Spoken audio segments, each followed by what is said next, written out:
기업 밸류업 프로그램의 도입과 정부 주가 부양 기대감으로 금융, 자동차, 지주기업 등 수혜 기업의 주가 상승 흐름이 이어지고 있습니다. 본 영상에서는 기업 밸류업 프로그램에 대한 내용과 향후 주가 영향에 대하여 알아보겠습니다. 마지막 결론까지 시청 부탁드립니다. 금융위원회는 2월부터 기업 밸류업 프로그램을 도입할 계획이라고 발표했습니다. 이는 코리아 디스카운트 문제를 해결하기 위한 조치로 기업 가치 상승을 목표로 합니다.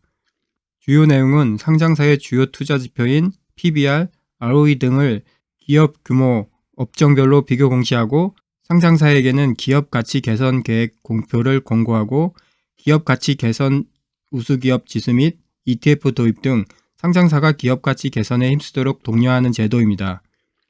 최근 시장에서 PBR이 낮은 기업들의 주가 상승 이유는 저평가 요인 해소를 골자로 하는 기업 밸류업 프로그램에 대한 기대감이 반영된 결과입니다. 이와 유사한 제도의 도입은 일본에서 찾아볼 수 있는데 2023년 4월 도쿄 증권거래소는 PB가 1배 미만인 상장사에게 주가 상승 개선안을 마련하도록 요구했습니다. 도쿄 증권거래소가 개선안을 요구한 후 2024년 1월 28일까지 니케이 225와 토픽스는 각각 24.8%, 22.5% 상승하며 나스닥 28.2%를 제외하면 선진국 내에서 가장 높은 상승률을 기록했습니다. 일본 주식 상승에는 매크로 환경의 영향도 있지만 일본판 밸류업 프로그램에 따른 기업 가치 제고도 상당 부분 기여한 것으로 보입니다. 본 영상에서 언급되는 PBR, ROE 등의 지표에 대해 간단히 정리해 보겠습니다. 주식 투자를 할 때 가장 기본적인 지표들은 주식 트레이딩 프로그램이나 기업 주식 정보를 보면 기업 재무 정보에 다 나와 있으니 간단히 각 지표가 어떤 의미인지를 알고 있으면 됩니다. 정리하면 PER은 수익성 대비 주가를, ROE는 성장성이 얼마나 큰가를, PBR은 자본 대비 얼마나 주가가 고평가되었는가를 알 수 있는 지표입니다.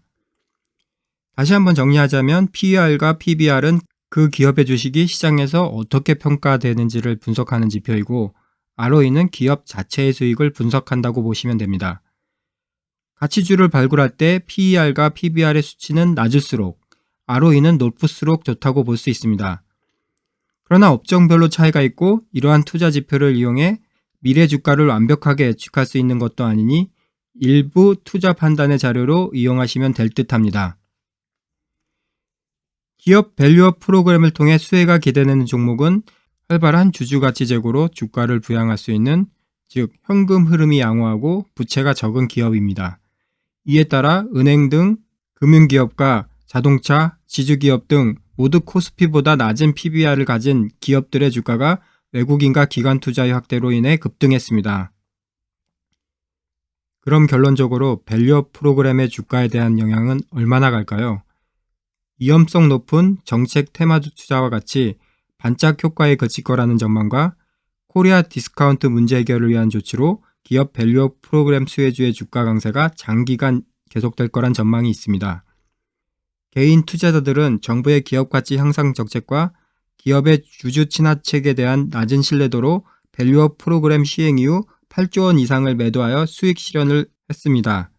실제로 일본에서 기업 밸류업 프로그램을 도입한 이후 저 PBR 효과가 6개월 정도에 그쳤다는 분석도 있는 만큼 지속적인 주가 가치 회복은 해당 정책의 성공적인 도입으로 인한 소액 주주 이익 증대 등 실질적 정책 효과 여부에 달려있다고 하겠습니다.